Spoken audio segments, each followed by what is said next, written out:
Nós vamos então tratar da história de Nossa Senhora Aparecida e o Brasil. Bem, o fato principal da história, a pesca milagrosa, praticamente todo mundo conhece e conhece bem, mas outras circunstâncias, outros detalhes da história de Nossa Senhora Aparecida são praticamente desconhecidos, né, de nós brasileiros. Eu mesmo, antes de fazer essa conferência, digo isso me penitenciando e com certa vergonha, conhecia pouca coisa, né? E são coisas que valem a pena ser conhecidas, né? Porque o dedo de Deus está não somente num fato principal, mas também nas circunstâncias que rodeiam esse fato, né? E muitas vezes a gente pode ver mais o dedo de Deus, a mãe de Deus, a mão de Deus que governa todas as coisas nessas circunstâncias do que nos grandes fatos da nossa vida. E aqui também é um pouco disso, né? Então, uma história que eu acho que vale a pena ser bem aprofundada, né? E essa devoção à Nossa Senhora da Conceição Aparecida, que nada mais é do que a Imaculada Conceição, assim chamada em Portugal e no Brasil, Nossa Senhora da Conceição, é uma devoção que deve ser favorecida. Então, pelo que já foi dito aqui na conferência anterior do Padre Marcos, né, sobre a Imaculada contra os inimigos da Igreja, mas também porque ela ou nos foi dada pela providência de Deus como a padroeira do nosso país, da nossa pátria, né? Então é preciso realmente retomar uma devoção sólida à Nossa Senhora Aparecida, e com essas duas conferências relativamente simples, com essa jornada, né, nos 300 anos do encontro da imagem nas águas do Rio Paraíba. Então é isso que a gente quer, né?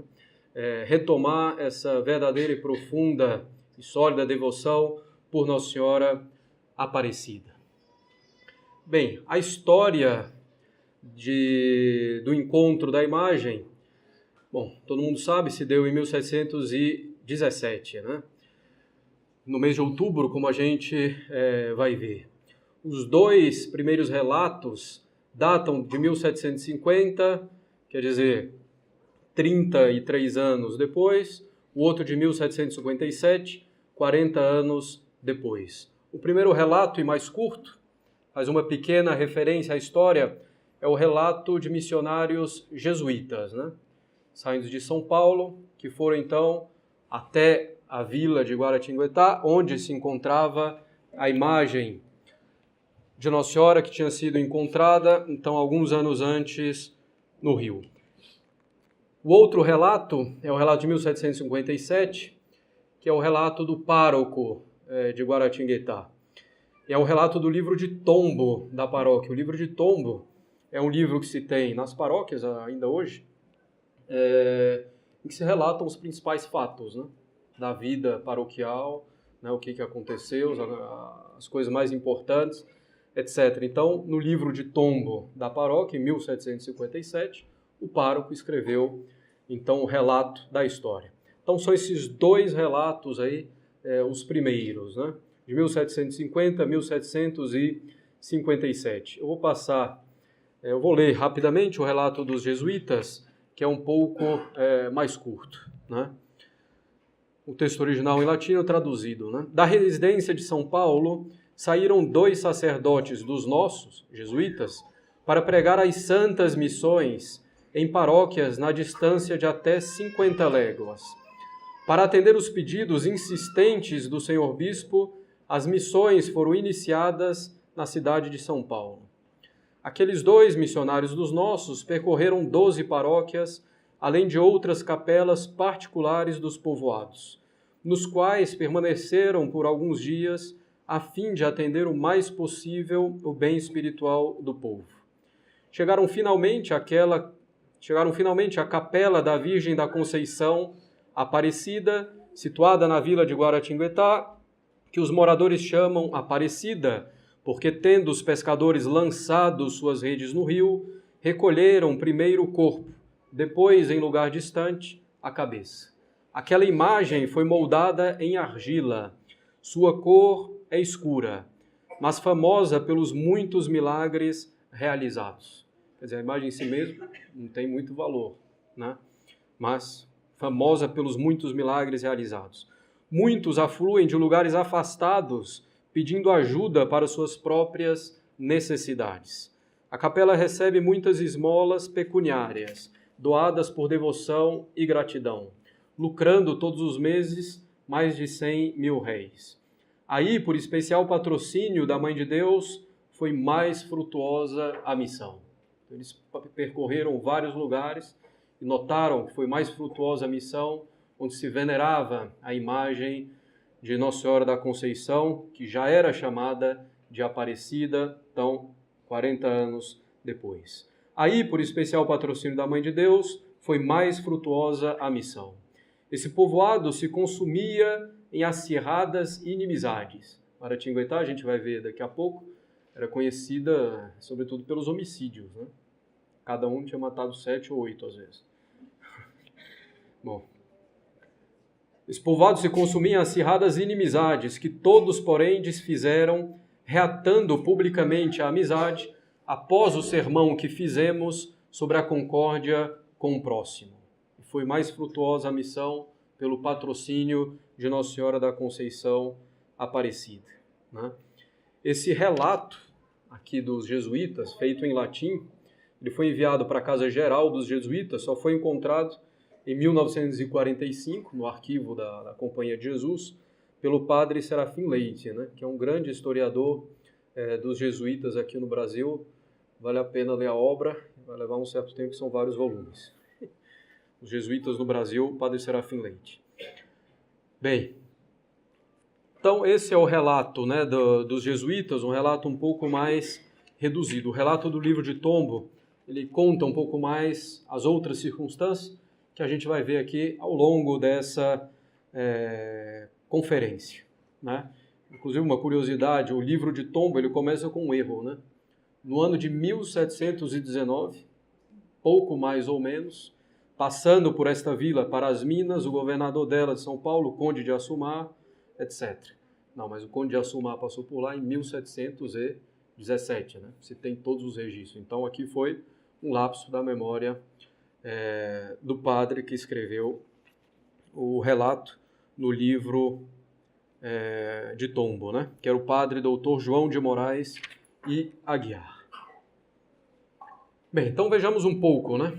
Em que circunstâncias se deu esse encontro, essa aparição, acho que não é uma aparição como a gente entende, né? Esse encontro das imagens no Rio Paraíba, né? Então, a primeira coisa é conhecer um pouco a vila, né, onde foi encontrada a imagem, que é a vila de Santo Antônio de Guaratinguetá. Aqui só uma breve observação de curiosidade, mas importante. Até tem a ver um pouco com o que o padre Marcos falou. O nome da vila era Santo Antônio de Guaratinguetá. Hoje é o quê? Guaratinguetá. Você pega uma cidade como Anápolis. O nome era Santana do Ribeirão das Antas. E assim por diante. As cidades tinham o nome de santos, né, na maioria das vezes. Com o tempo, o nome do santo foi sumindo, né? Ficou só o nome indígena, o nome do lugar, ou o nome que não tem nada a ver com nada, né? Anápolis, cidade de Ana. Mas que Ana? Santana. Justamente, a mãe de Nossa Senhora. Isso mostra, né, a mentalidade, claro, vindo de cima, em primeiro lugar, né? Do governo, etc., distinguir, né, na sociedade a presença de Deus, da religião católica e dos santos. Então, a vila era Santo Antônio de Guaratinguetá, que nasce em torno de capelinha coberta de palha, dedicada a Santo Antônio, daí o nome da vila, né? Todas as vilas das cidades começavam com uma igreja, né, em primeiro lugar. A vila de Guaratinguetá, Santo Antônio de Guaratinguetá, vai desenvolver-se com ouro, né? E principalmente então a partir de 1685. Então já na última parte do século XVII. E a partir de meados do século XVIII, já com um pouco a decadência do ciclo do ouro, começa o ciclo da cana na região, no Vale do Paraíba, com os seus engenhos. Em 1757, que é a data do relato do livro de Tombo, que a gente viu, havia 3.000 habitantes na vila de Guaratinguetá. Então, uma cidadezinha pouco populosa, né? Ela era, porém, um caminho obrigatório entre as Minas Gerais e o porto de Paraty, no Rio, que era um porto de grande importância na época, né? Se puderem, vale a pena visitar Paraty, não nessas coisas culturais meio esquisitas que tem lá, no momento de tranquilidade, vale a pena visitar Paraty, é uma cidade histórica bem bonita e com muita história, precisamente. Então, era um caminho obrigatório entre as Minas Gerais e o porto de Paraty, que era um dos principais portos, né? Então, toda a riqueza que vinha das Minas Gerais passava pela estrada que passava ao lado da vila de Santo Antônio de Guaratinguetá para poder ir ao porto de Paraty, que fica ao sul do Rio de Janeiro, né? Então, era uma vila pouco populosa, mas bastante movimentada. Muita gente passava por ali. Isso é também disposição da Divina Providência para depois poder difundir mais facilmente o culto à Nossa Senhora Aparecida, né? Bem, a situação da vila, né? O que era essa vila? A vila cheia de habitantes piedosos, né? Não, como a gente viu, não era tão simples. O cronista da jornada do Conde de Assumar, né? Que é personagem importante no encontro da imagem, o cronista ele vai relatar o seguinte: os naturais, né? Quer dizer, os habitantes da vila de Santo Antônio de Guaratinguetá são tão violentos e assassinos que raro é o que não tenha feito morte, alguns 7 ou 8. E no ano de 1716 se mataram 17 pessoas. Em 3.000 habitantes é um bocado, né? Então, a situação da vila não era de uma grande paz e de ordem, não, era uma coisa um pouco complicada, né? Bem, como a gente falou, a imagem foi encontrada no rio Paraíba, né? É importante compreender a função desse rio, que parece ser inútil, né? Porque o próprio nome Rio Paraíba, bom, quem souber a pronúncia indígena pode fazê-la, mas bom, na língua dos índios, Paraíba quer dizer rio imprestável. Então, um rio que não serve para nada, né? E o que nos faz lembrar um pouco de Nazaré, né? De onde veio o Messias? De Nazaré. Mas pode alguma coisa boa sair de Nazaré, né? Então, não, a imagem da padroeira do Brasil, Nossa Senhora da Conceição Aparecida, veio então, foi encontrada nesse rio imprestável, né? Mostrando mais uma vez a ação da providência divina, né? Que pega aquilo que humanamente tem pouco valor, que parece frágil, para mostrar justamente o poder divino, né? Agindo por intermédio daquilo que é frágil, o que nos parece frágil. E a imagem foi encontrada entre os portos de Itaguaçu e o Porto José Correia Leite, né, que estavam a 6 quilômetros de distância um do outro, né? E assim diz o relato do livro de Tombo, que a gente não leu, que é um pouco mais longo, diz: e principiando a lançar suas redes no Porto José Correia de Leite, continuaram até o porto de Itaguaçu, distância bastante, sem tirar peixe algum. Então ficaram percorrendo esses 6 quilômetros entre um porto e outro, tentando conseguir esses peixes sem sucesso, né? Por que eles estavam, então, buscando esses peixes com tanto afinco, né? Estavam buscando esse peixe porque estava passando na cidade de Guaratinguetá, nesse momento, na vila de Santo Antônio de Guaratinguetá, O governador, o conde de Assumar, recém-nomeado, ele tinha acabado de tomar posse em São Paulo, tinha chegado no Rio de Janeiro, foi tomar posse em São Paulo, na igreja de Nossa Senhora do Carmo, e foi em seguida, então, viajar pelos seus domínios, né, de governo, se dirigindo então às Minas Gerais, né? Então ele era recém-nomeado. Ele chegou em Guaratinguetá em 17 de outubro, que era um domingo, e ficou lá até o dia 30 de outubro, né? E a Câmara da cidade pediu então para que os pescadores apresentassem todo o peixe que pudessem, né? Alguns supõem, inclusive, que essa pescaria propriamente se deu nos dias de abstinência de carne, né? Bom, que ao longo do tempo, sexta-feira sempre foi, a disciplina variou com relação a outros dias. Alguns chegam à conclusão de que naquela época os dias de abstinência eram sexta-feira e sábado, né? Então, bom, isso não é assim preciso, né? Não dado, é uma suposição que se tenha feito essa pescaria nesses dias de abstinência ou para um desses dias de abstinência, né? Então, o fato é que a imagem vai ser encontrada entre 17 de outubro, domingo, e o dia 30 de outubro, que foram os dias em que esteve na vila o conde de Assumar, né? Nós vamos depois falar mais para frente as datas, né, em que ao longo do tempo a festa de Nossa Senhora Aparecida foi comemorada. O encontro da imagem, né?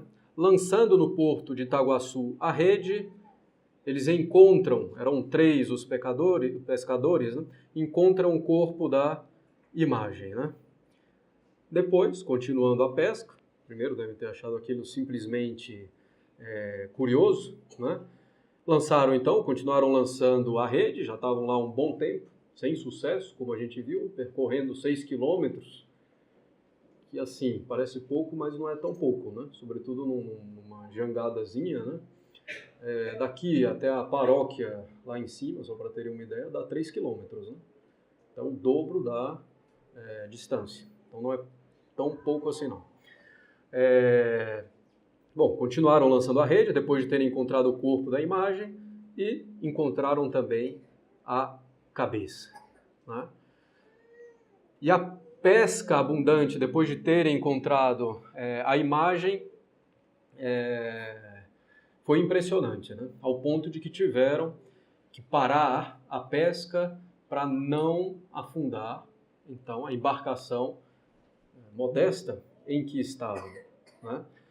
Resolveram, então, guardar aquela imagem.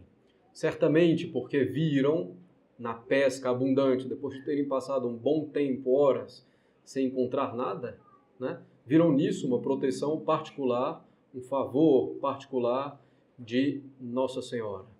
Mas certamente também, como nós vamos ver mais para frente, porque era uma imagem que inspirava devoção e confiança, né? Então eram 3 os pescadores, e se tem registro deles, né? Nos registros da paróquia, nos livros de batismo, foi padrinho, etc., o filho desses 3 pescadores, né? Então eram eles Domingos Martins Garcia, João Alves e Felipe Pedroso. Felipe Pedroso é aquele que vai ficar com a imagem depois, né? Bom, uma coisa que a gente pode se perguntar é como essa imagem foi parar no fundo do rio, né? Bem, às vezes pode pensar, foi alguém contra a religião, ou num ato realmente sacrílego, etc. Não, o mais provável é que tenha sido um modo legítimo de se desfazer dessa imagem que já estava quebrada, né? Quando a gente tem alguma imagem abençoada quebrada, bom, não dá para restaurar, a gente tem que se desfazer dela de um modo digno. Ou a gente enterra, ou se dá para queimar, queima-se, ou então você pode jogar justamente num rio, né? Então, o mais provável que tenha acontecido é isso. Mas, bom, como é que chegaram ali, né? Ou como é que chegaram ali para jogar essa imagem? É simples, a estrada passava muito próxima do rio, sobretudo na altura do porto de Itaguaçu. Cada família tinha o seu oratório próprio, particular, com suas imagens, e que levavam também nas viagens, para poder fazer as orações durante as viagens, né? Então, por uma razão ou outra, a imagem se quebrou, a cabeça separou-se do corpo, então se desfizeram de maneira legítima dessa imagem de Nossa Senhora da Conceição Aparecida, que eles logo reconheceram que era Nossa Senhora da Conceição Aparecida, principalmente pela meia-lua aos pés, né, de Nossa Senhora. Essa lua, que significa o demônio, né, porque a lua ela tem fases, ela muda o tempo inteiro, né, então simboliza o pecado e o pecador que muda constantemente, né, no mal. Simboliza também o Islã, que tem na sua bandeira uma meia-lua. Bem, então eles logo reconheceram que aquilo era uma imagem de Nossa Senhora da Conceição Aparecida. Agora, que imagem é essa, né? Bem, com os estudos foram se fazendo, sobretudo mais recentemente, meados do século XX, e depois que a imagem foi praticamente pulverizada, né, num atentado que teve lá na Basílica Aparecida, a gente vai falar disso, se sabe com grande precisão, com grande grau de certeza que imagem é essa, de onde ela veio, inclusive quem fez essa imagem de Nossa Senhora da Conceição Aparecida, né? Bem, antes disso, né, é uma imagem de Nossa Senhora da Conceição, da Imaculada Conceição. Bem, a devoção à Nossa Senhora da Conceição, a Imaculada Conceição, é uma devoção muito antiga, né? Uma devoção bem difundida em Portugal e, consequentemente, com os portugueses, se tornou uma devoção bem difundida também no Brasil. E a devoção à Nossa Senhora, claro, de todo católico, dos portugueses em particular, sempre foi muito grande, né? Eu tinha aqui, mas não tenho mais. A imagem de Nossa Senhora da Boa Esperança, que estava na nau, na embarcação de Cabral, né? Quando ele veio ao Brasil. Então tinha lá, evidentemente, Nossa Senhora no navio para que tudo pudesse correr bem, né?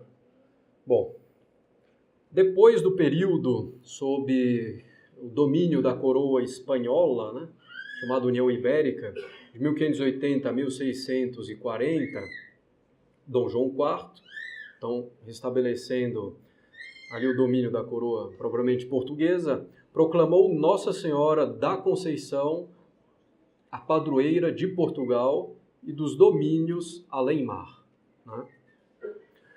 E estabeleceu a sua festa em 8 de dezembro, que era já a festa da Imaculada Conceição. Isso ele fez em 1648.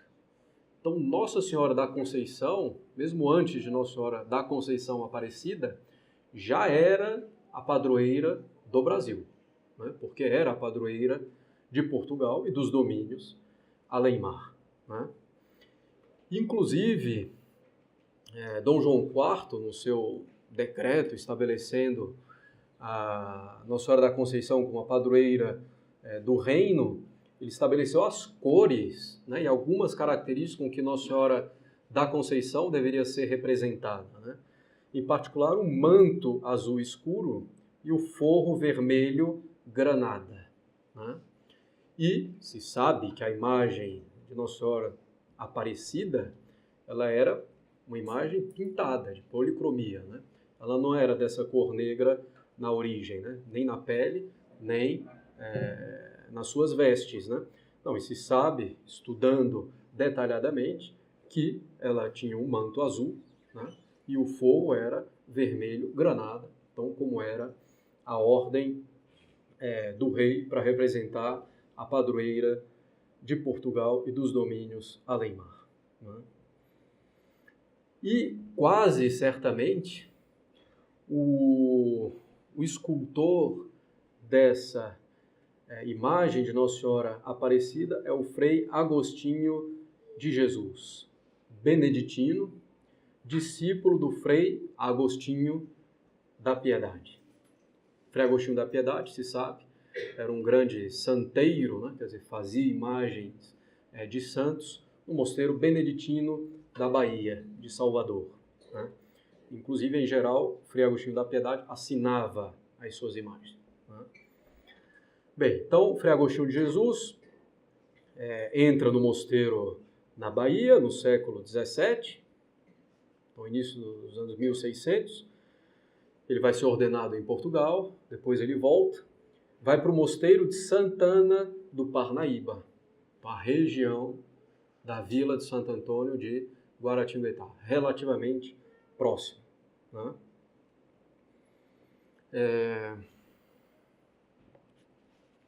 Então se diz o seguinte, né, do Frei Agostinho de Jesus.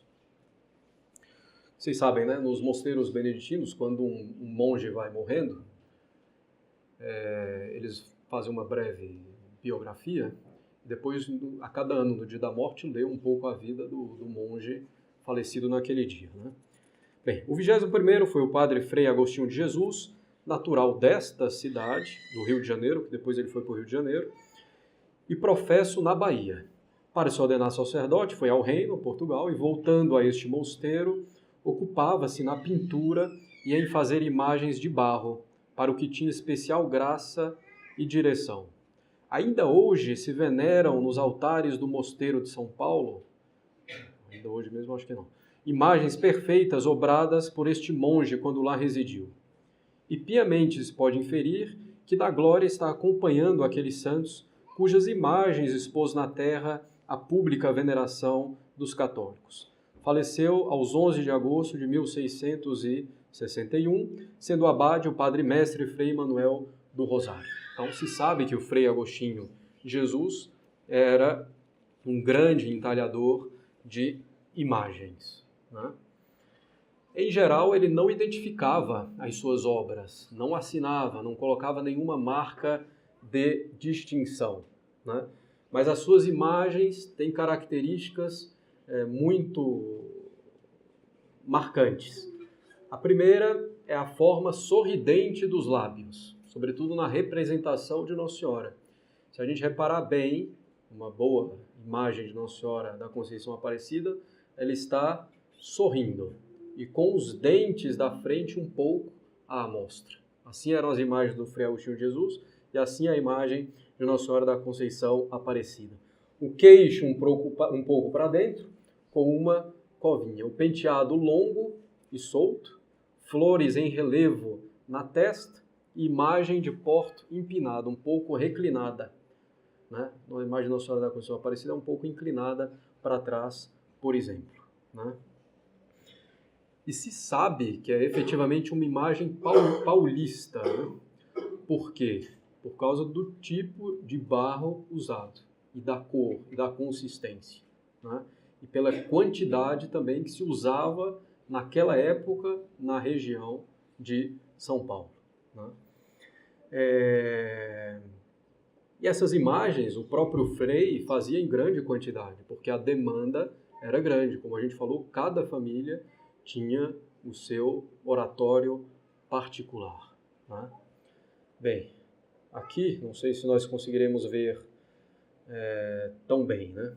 Essa daqui é a imagem realmente como foi encontrada em 1717, né? Conservada até 1946 e 1952, quando já houve um primeiro restauro, né? Aqui não dá para ver também, mas tem as flores na testa, uma de cada lado, né?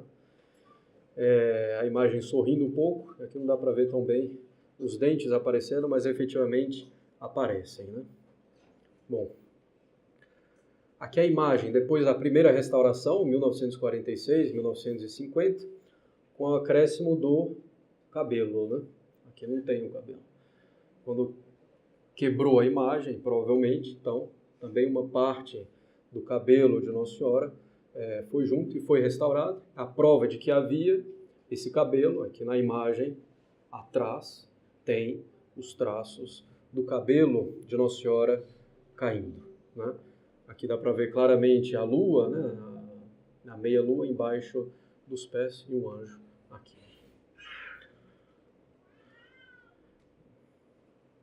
Bem, aqui a imagem restaurada depois do atentado, né? Depois que ela foi praticamente pulverizada, né? Bem.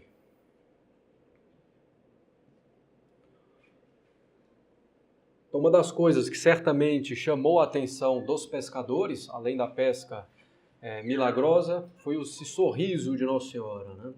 Que demonstra justamente a sua bondade, que inspira muita confiança, né? A imagem com aquelas mãos postas, muito bem ordenada, inspirando também uma boa e sólida piedade.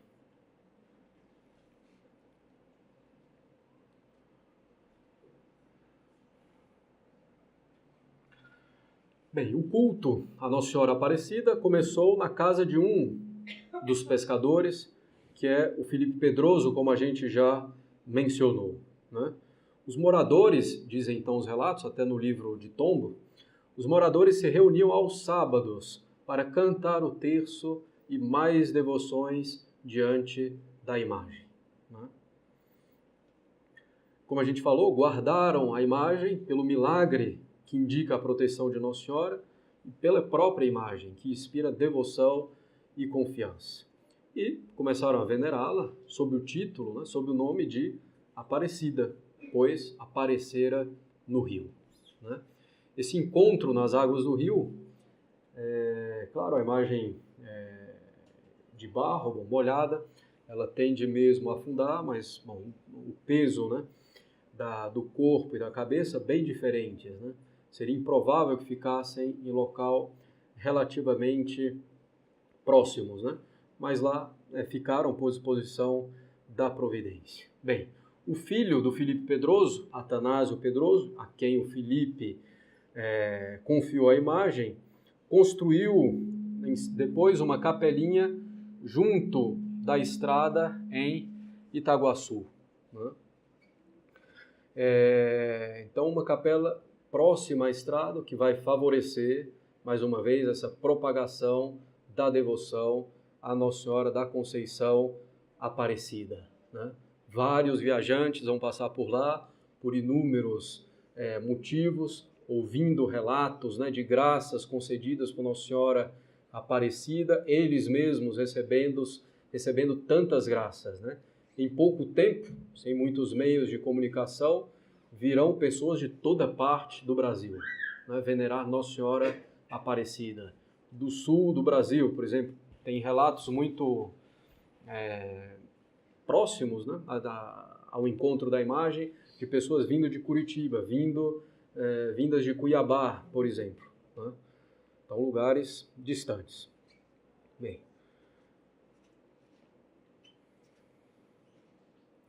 em 1743, Dom Frei João da Cruz, que era o bispo do Rio de Janeiro, responsável então por aquela região na época, ele permite que seja construída a capela com o título de Nossa Senhora Aparecida para abrigar a imagem. Então é uma primeira aprovação mais formal da Igreja ao culto, à devoção a Nossa Senhora Aparecida. Em 1745, 2 anos depois, então foi construída a igreja chamada do Padre Vilela, que era o pároco na época, né? Que depois foi substituída pela Basílica Antiga, onde nós celebramos a missa, né, na nossa peregrinação nesse ano.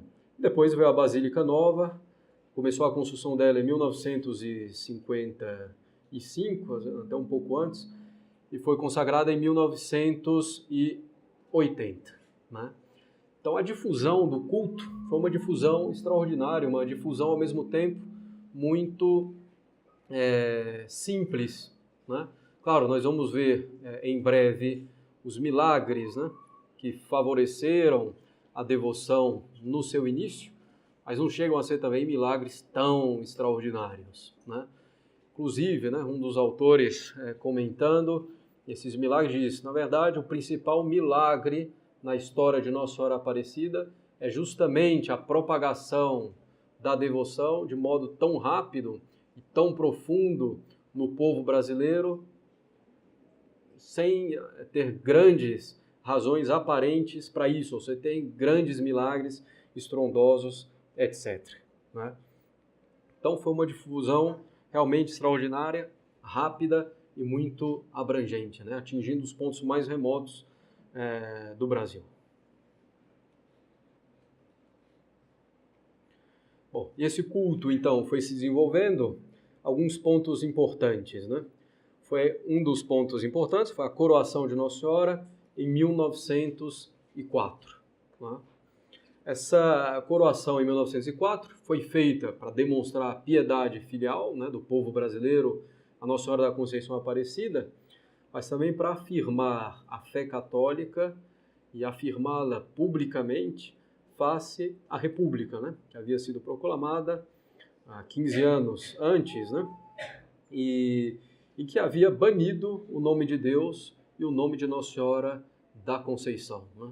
Então, instaurando no Brasil um Estado laico. Né? Então, foi também nessa intenção. Essa coroação foi um grande acontecimento, com inúmeras pessoas e bispos e autoridades, para reafirmar Nossa Senhora como rainha não só das almas, mas Nossa Senhora como rainha do Brasil. Né? Que devemos reconhecê-la como tal. Mas Nossa Senhora só vai ser declarada padroeira do Brasil, Nossa Senhora Aparecida, né? Só vai ser declarada padroeira do Brasil verdadeiramente em 16 de julho de 1930, né? Então, mais de 200 anos depois do encontro da imagem. Então, com a aprovação do Papa Pio XI, né? À época.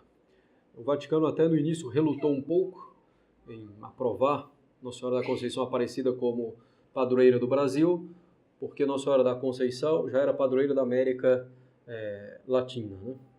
Mas, bom, finalmente reconheceu a piedade e o bem que isso faria ao Brasil, ao povo brasileiro, então permitiu que assim se fizesse. E foi proclamada pelos bispos do Brasil como padroeira da nossa pátria em 31 de maio de 1931.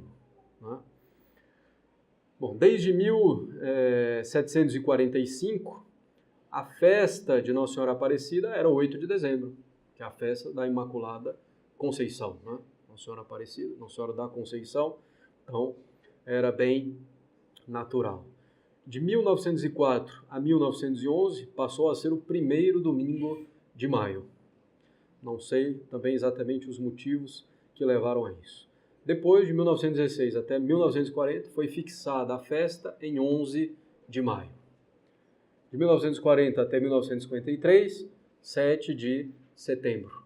Né? Até se, às vezes, pegarem um missalzinho de fiéis, né, no rito tradicional mais antigo, pode estar em uma dessas datas aí, né? Em maio ou em 7 de setembro. Né? Depois viram que 7 de setembro era muito complicado, né? As comemorações também pela independência, que Nossa Senhora era um pouco esquecida, relegada. Então, a partir de 1953, passou a ser o dia 12 de outubro. Por que exatamente o dia 12 de outubro? Não sei, né? Sendo que o Conde de Assumar chegou em Guaratinguetá em 17 de outubro, né? Pelo que a gente sabe.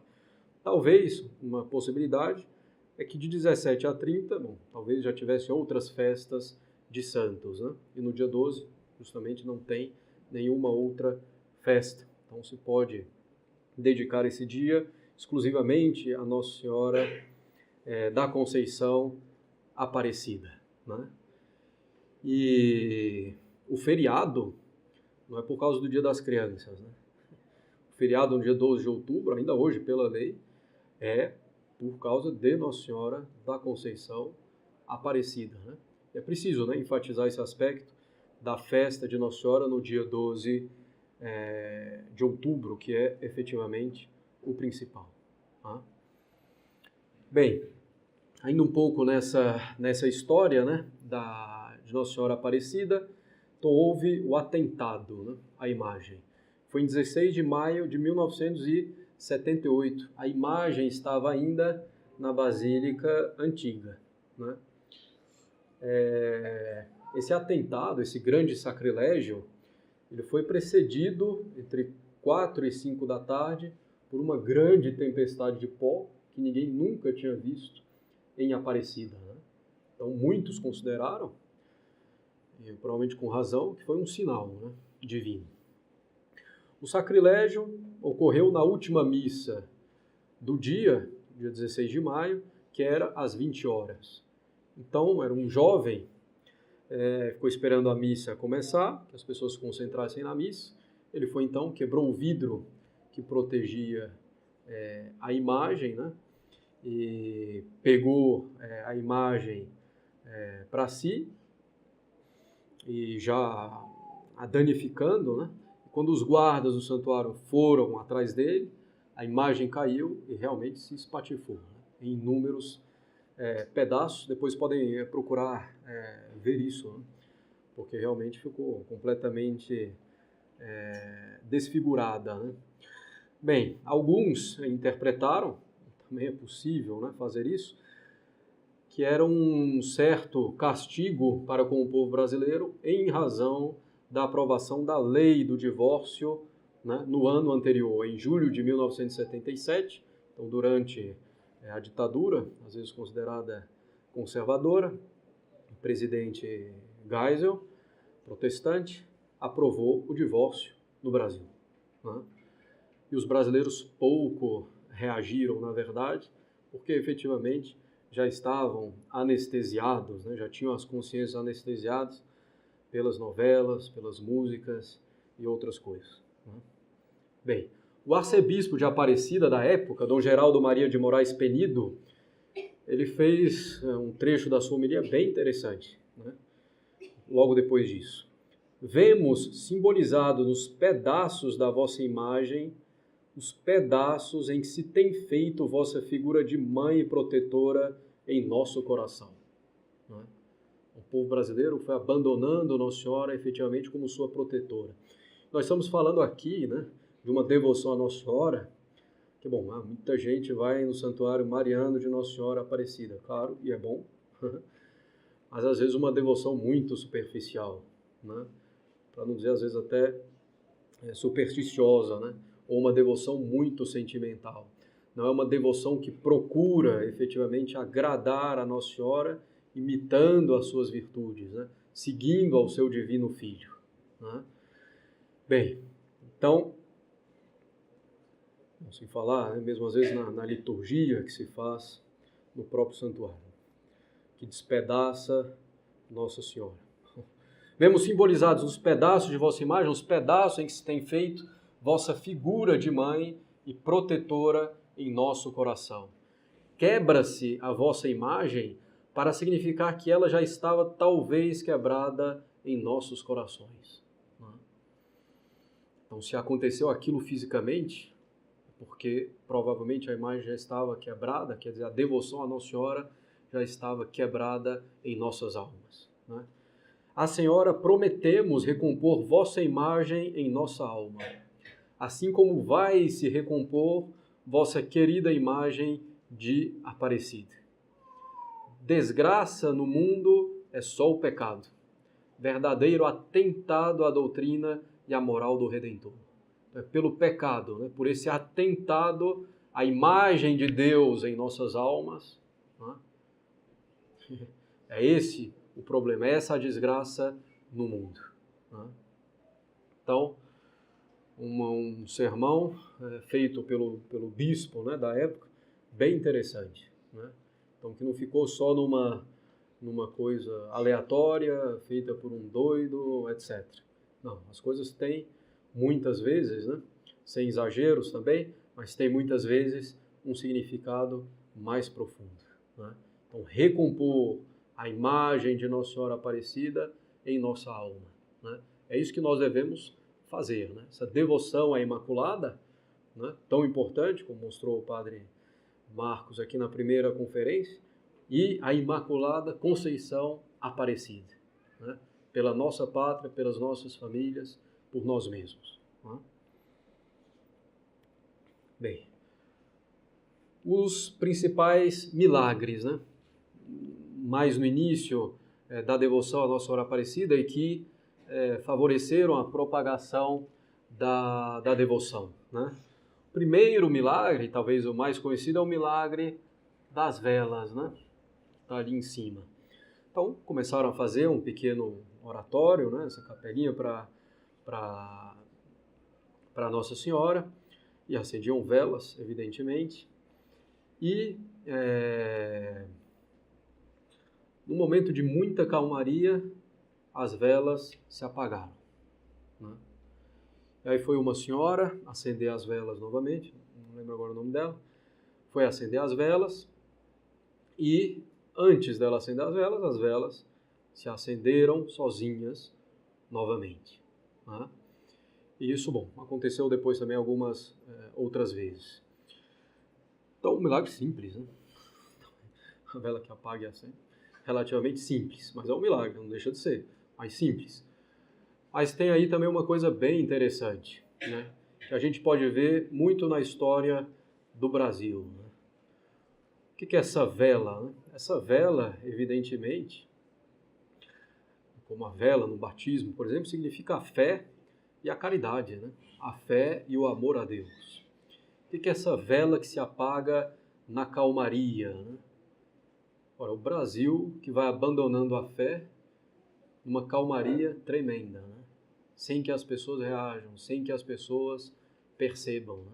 O povo brasileiro vai perdendo a sua fé, vai perdendo o amor a Deus, aderindo aos maiores absurdos contra a lei natural e a lei de Deus, numa calmaria, né? E o que é essa vela que se acende quando aquela senhora faz menção de acendê-las? Quer dizer que as coisas só podem voltar à ordem pela graça divina também. É Deus que nos dá a fé, é Deus que nos dá o amor a Ele, mas que nós devemos fazer a nossa parte para isso, né? Nós devemos nos dispor para isso, né? Para receber a graça de Deus e sermos fiéis a ela. Então, como aquela senhora que foi acender as velas, então se dispôs bem, né? Mostrou uma boa vontade com relação à Nossa Senhora, né? Bom, depois um outro milagre muito famoso, o milagre do escravo, né? Então, como a gente falou, aquela região passou a ser uma região de engenho, havia, consequentemente, muitos escravos. Um deles tinha fugido, foi recapturado pelo Senhor, pediu para rezar diante da imagem de Nossa Senhora da Conceição Aparecida, e rezando, os grilhões, as cadeias, as correntes se desfizeram, né? O Senhor dele compreendeu e o fez livre para que ele propagasse, difundisse a devoção à Nossa Senhora Aparecida, né? Um outro milagre, tem o milagre da onça, que era um caçador que se deparou com uma onça, né, na sua frente, disse: valei-me, Nossa Senhora da Conceição Aparecida. E a onça que estava a ponto de devorá-lo, né, e fazia menção disso, então simplesmente parou, né?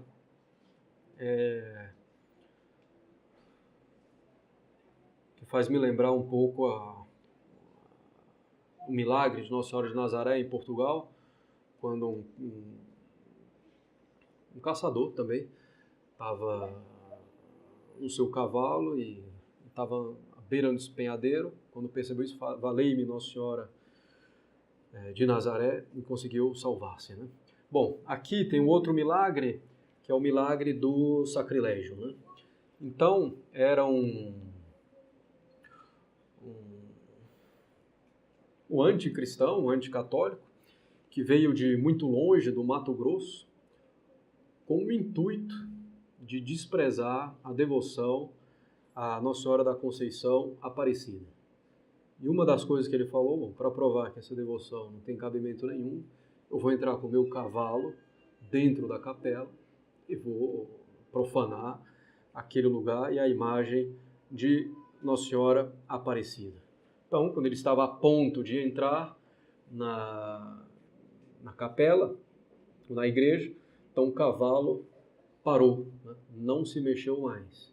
E até hoje se tem em Aparecida, lá na Sala dos Milagres, a ferradura do cavalo, né, que ficou cravada no chão. Aqui embaixo é o milagre da cega, né? Então era uma moça cega, de uma família muito humilde. Ela ouvia constantemente os relatos de milagres, né, feitos por Nossa Senhora Aparecida. E ela insistiu com a mãe para poder ir lá, né, rezar. Só que não tinha condição de ir. Bom, até que um dia tanto insistiu que elas foram sem muita condição. E quando a igreja de Nossa Senhora Aparecida tornou-se visível, ela falou para a mãe: mãe, olha a igreja de Nossa Senhora Aparecida. Né? Então, recobrando assim a vista. Né? E esse outro milagre, que está entre os mais famosos e difundidos, é do jovem se afogando. Né? E mais uma vez, a mãe gritou: valei-me, Nossa Senhora Aparecida, e ele foi salvo. Né? Bom, o milagre das velas a gente já falou, né? Fazendo um pouco essa analogia com a situação do Brasil, né? A chama da fé e do amor a Deus que vai se apagando pouco a pouco. Né? Então, o que nós devemos fazer? Fazer menção de acender, ou fazer o que nos cabe para acender novamente essa vela. Né? E, em particular, retomando a devoção a Nossa Senhora Aparecida. Né? Também, como disse o próprio bispo da época, né, a imagem despedaçada, né, de Nossa Senhora, que significa a imagem destruída na nossa alma, a devoção a Nossa Senhora destruída em nossa alma, destruída pelo pecado, pelo atentado à doutrina e à moral de nosso Senhor Jesus Cristo. Né? Ou despedaçada por uma devoção que simplesmente conforma Nossa Senhora aos nossos próprios gostos, né? Aos nossos próprios desejos, sendo que deveria ser o contrário. A verdadeira devoção a Nossa Senhora, São Luís Maria Grião de Montfort insiste, é imitar as suas virtudes. Porque imitando as suas virtudes, estaremos imitando Nosso Senhor Jesus Cristo. Né? A pesca milagrosa, que está na origem, né, de toda a história, de toda a devoção a Nossa Senhora da Conceição Aparecida, também nos traz uma grande lição. Né? A gente pode fazer muitas analogias com a própria pesca milagrosa no Evangelho, né? Sobretudo após a ressurreição de Nosso Senhor. Então, sem Nossa Senhora, não há frutos, né? Não há frutos para a vida eterna, não há frutos da graça. Né? Assim como sem Nosso Senhor, naquela pesca, os apóstolos não conseguiram absolutamente nada. Né? Quando Nosso Senhor chega na embarcação, aí os frutos são abundantes. Quando chega Nossa Senhora e Nosso Senhor com ele, onde está a mãe, lá está o filho, necessariamente, então nós temos muitos frutos, né? Muitos frutos de graça, muitos frutos de santificação para nós, para a nossa família, para a nossa sociedade, para o nosso país. Né? Mas é preciso perseverar também nessa devoção a Nossa Senhora e recompor a imagem, né, a devoção a Nossa Senhora em nossas almas, como fizeram os pecadores, os pescadores, e como fizeram os restauradores depois. Né? Bem, isso o Padre Marcos já falou, então também não vou insistir tanto, né? Mas isso nos traz sempre à mente, né, que a solução para a questão da sociedade é uma solução religiosa. Né? Não religiosa de modo genérico, abstrato, mas da religião católica. Né?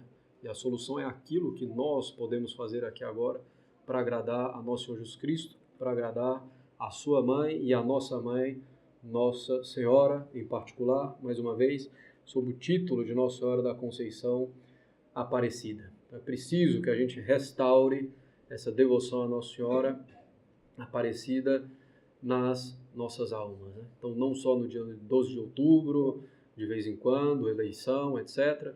Não, procurar rezar constantemente por nós, pela nossa família e pelo nosso país. Tá bom, são alguns dados interessantes, creio, sobre a história de Nossa Senhora da Conceição Aparecida, que é bom saber, até porque a gente só ama aquilo que a gente conhece. Né? Então, conhecendo um pouco melhor, poderemos amar mais e melhor Nossa Senhora da Conceição Aparecida, nossa padroeira.